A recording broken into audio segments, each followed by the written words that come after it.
आखिर उस बच्चे की गलती क्या होती है जो एक गरीब घर में पैदा होता है और उसको बेहतर शिक्षा से वंचित होना पड़ता है। शिक्षा के सामने एक पैसे की दीवार खड़ी है जो जितनी ऊंची दीवार लांघ सकता है, जो जितना अधिक पैसा शिक्षा पे खर्च कर सकता है, वो उतनी बेहतर शिक्षा पा सकता है। लेकिन अगर एक देश एक है, लोकतांत्रिक देश है, तो शिक्षा भी सबको एक समान रूप से तो मिलनी ही चाहिए। आज परिस्थिति ये है कि एक तरफ तो प्राइवेट स्कूल हैं जो लूट के अड्डे बने हुए हैं, वहाँ पे आप एडमिशन कराने जाएंगे तो सिर्फ एडमिशन के नाम पे ही आपको 10,000 20,000 रुपये देना होगा। और कमीशन खोरी का ऐसा धंधा है कि कॉपी किताब टाई बेल्ट ड्रेस जूता कहाँ से खरीदना है ये आप नहीं तय करेंगे वो प्राइवेट स्कूल वाले। यानी आम लोगों की मेहनत की आखिरी कौड़ी उनके जेब से वसूल लेना चाहते हैं। और दूसरी तरफ सरकारी स्कूलों में न तो पर्याप्त टीचर हैं न पर्याप्त बिल्डिंगें हैं। 2019 का ही ये पुराना आंकड़ा है कि हर 100 में से 52 स्कूलों में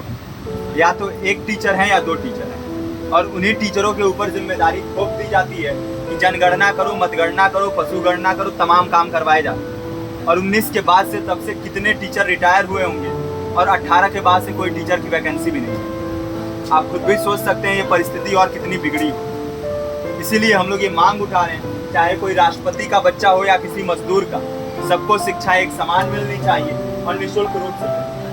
प्रेमचंद ने अपने दौर में भी कहा था कि एक सभ्य समाज में ऊंची से ऊंची तालीम मुफ्त होनी चाहिए और इसका पूरा खर्च गवर्नमेंट को उठाना चाहिए, क्योंकि हमारे देश को फौज से ज्यादा आवश्यकता तालीम की है। और शिक्षा से जुड़ता हुआ ही दूसरा मुद्दा हम लोग उठा रहे हैं।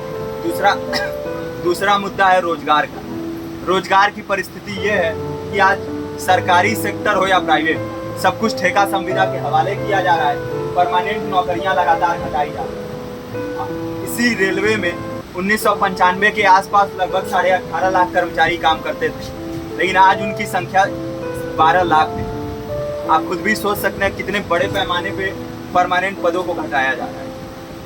और आज आलम ये है, एक तरफ लाखों पद खाली पड़े हैं फिर भी कोई वैकेंसी नहीं निकलती। जो वैकेंसियां निकलती हैं उनमें भ्रष्टाचार होता है, पेपर लीक हो जाते हैं। RO, UP police, BPSC, SSC, CGL ऐसे तमाम पेपर लीक हो चुके हैं, आप लोग भी जानते हैं। अभी नीट की धांधली में ये पता चला कि एक एक पेपर 30 लाख से 50-50 लाख रुपए बेचा गया। हम और आप तो ये पैसा नहीं दे सकते। पूरी की पूरी कारस्तानी सरकार, प्रशासन, शिक्षा माफियाओं की होती है। और भुगतता कौन है? आम घरों के लोग, जो लोग सालों साल तैयारी करते हैं, दिन भर में 10-10 घंटे 12-12 घंटे पढ़ते हैं। और इतनी कड़ी मेहनत के बाद, सालों साल की मेहनत के बाद उनके हाथ लगती है तो सिर्फ हताशा, निराशा, अवसाद।